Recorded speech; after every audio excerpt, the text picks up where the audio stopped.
Hola a todos, este es Pablo con el Buda que ayuda.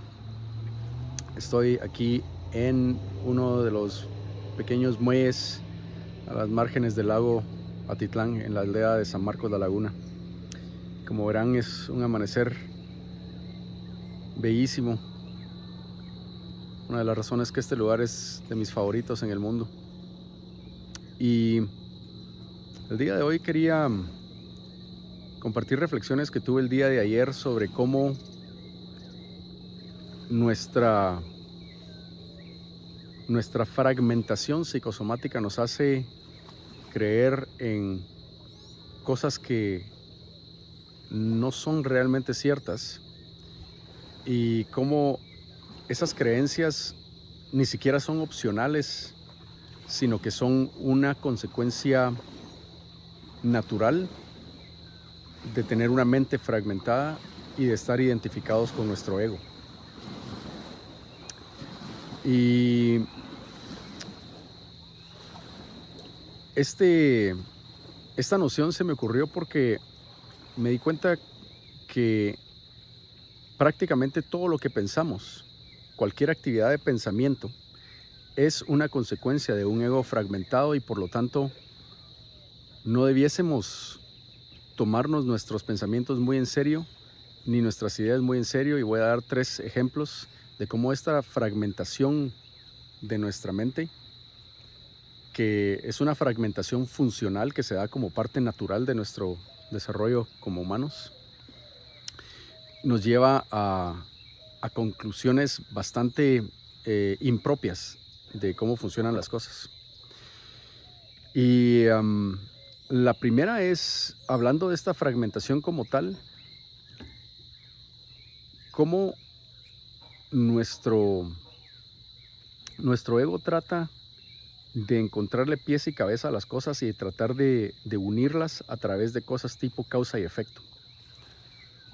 Entonces, una vez nuestra mente está fragmentada y vemos partes por todos lados, vemos el mundo en partes en vez de verlo de forma unificada, entonces va a haber un intento de entender cómo son las cosas y atarlas de forma lógica.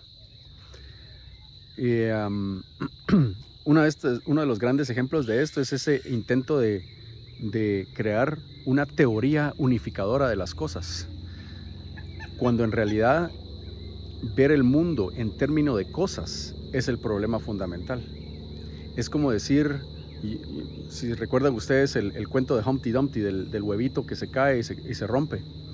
No me recuerdo mucho en detalle del cuento, pero la idea es que el ego se fragmenta a sí mismo, y al fragmentarse a sí mismo de forma implícita, ve el mundo fragmentado de forma explícita y luego trata de unificar el mundo de forma explícita sin darse cuenta que su propia fragmentación es el problema.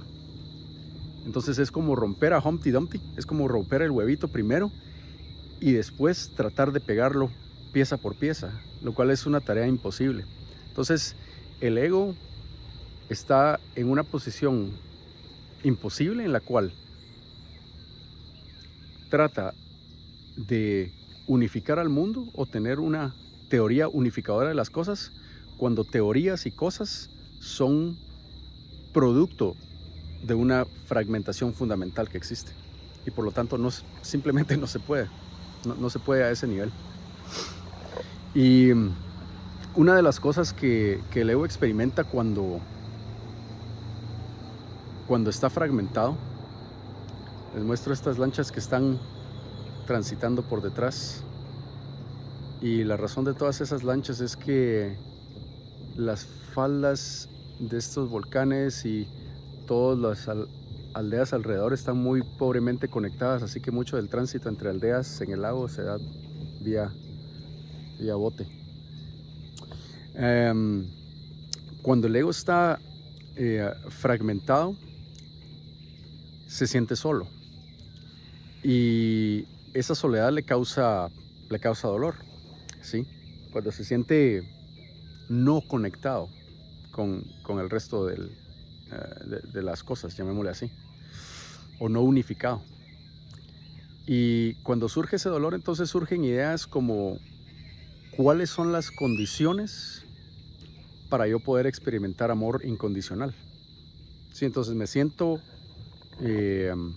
fundamentalmente desconectado de mi propia unificación con el todo, y voy a tratar a través de lógica, a través de esfuerzo, a través de tácticas o estrategias, voy a tratar de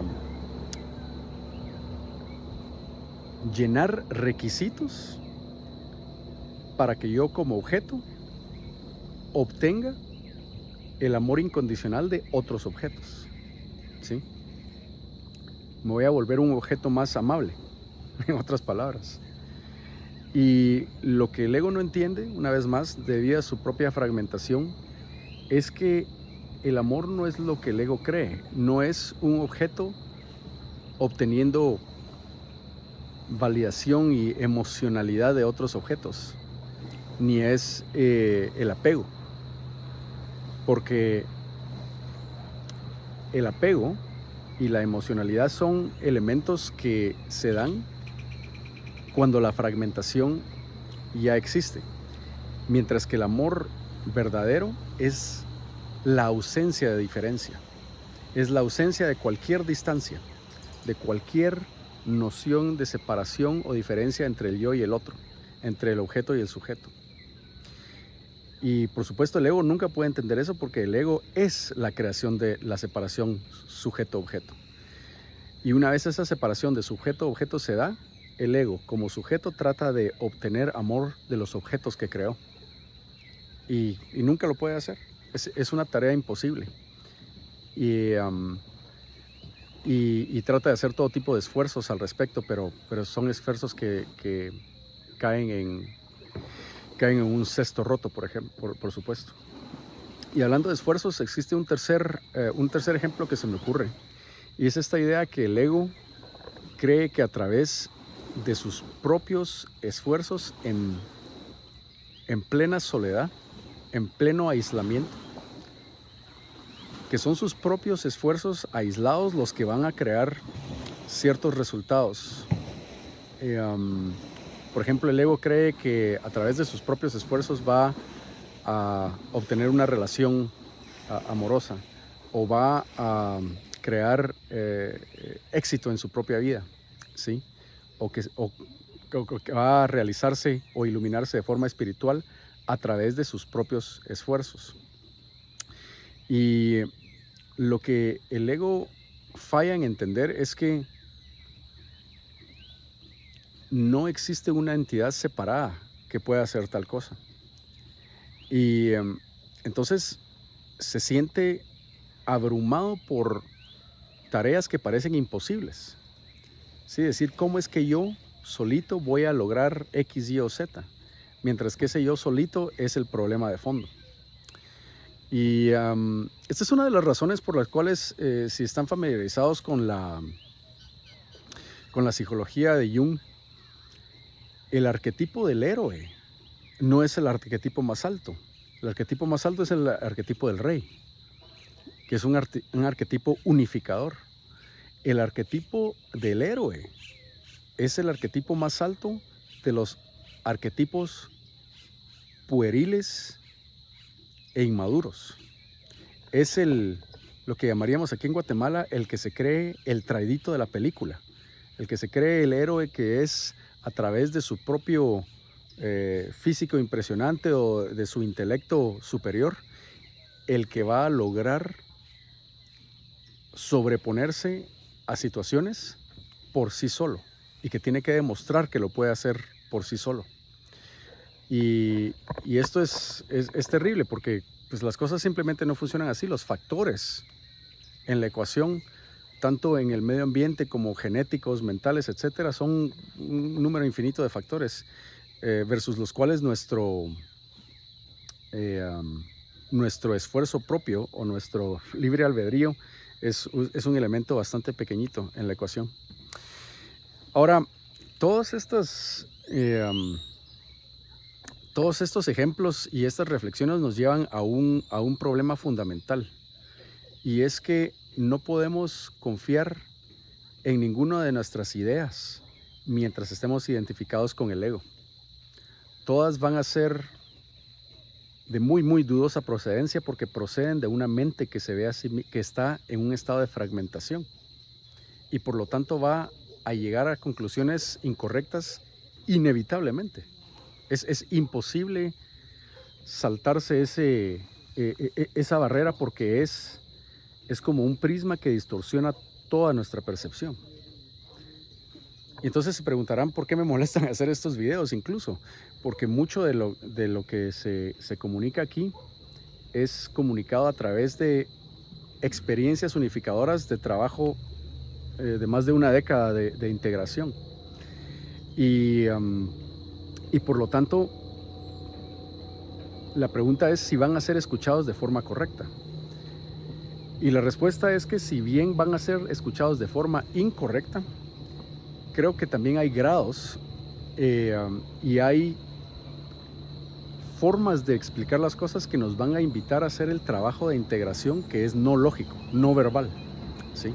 Entonces, más que nada estos videos son para crear una invitación y para crear cierto nivel de entendimiento, si bien egoico, o sea, si bien mental y fragmentado, en el cual se comprenda que hay una necesidad de hacer prácticas que no son verbales, no son lógicas, son prácticas de integración corporal, prácticas de integración mental que logran ir alrededor de las funciones egoicas de la mente para corregir esa fragmentación en vez de tratar de entender cómo son las cosas al nivel actual. Si tratamos de entender cómo son las cosas de forma lógica, si bien puede que las entendamos, quizás estos 3 ejemplos que di en el video te hagan decir, ok, sí, entiendo, A, B, C, ok, entendí cómo no puedo ver las cosas de forma correcta, pero eso no equivale a atravesar el proceso de integración. El proceso de integración debe ser atravesado a través de esfuerzos y prácticas de integración. Y hasta que ese no sea el caso, entonces lo mejor es tratar de informarnos acerca de estas prácticas y tomar todo lo que diga nuestra mente con un poquito, si no un montón de escepticismo, decir, ok, todo pensamiento es producto de la fragmentación, porque todo pensamiento es una función que ya toma por sentado la separación de sujeto y objeto, que ya toma por sentado un mundo de objetos fragmentados, que en realidad no funciona de esa manera, simplemente es una ilusión mental causada por la fragmentación que se da como parte de nuestro desarrollo temprano. Así que ese es el mensaje esencial del día de hoy. Vean qué lindos son los trajes de aquí de Guatemala. Buenos días. Buenos días, sí. ¿Cómo está? Bien, gracias. ¿Qué lleva, señora? ¿Ah? ¿Qué lleva? Rábano. Rábano. Sí, Ay, rábano. qué rico. Bueno. Sí, rábano y pescado. Qué bueno. Sí. Que tenga buen día. Bueno, pues. Dios. Chao. Así que ese es el pensamiento del día de hoy. Los dejo con eso. Y como siempre, curioso de escuchar sus comentarios respecto al tema. Regresaré con más videos pronto. Tengan en mente que el compartir estos videos, el darles like y suscribirse al canal, vuelve el canal más visible para otros que se pueden beneficiar también de esta información. Así que gracias por escuchar y hasta el próximo video. Chao.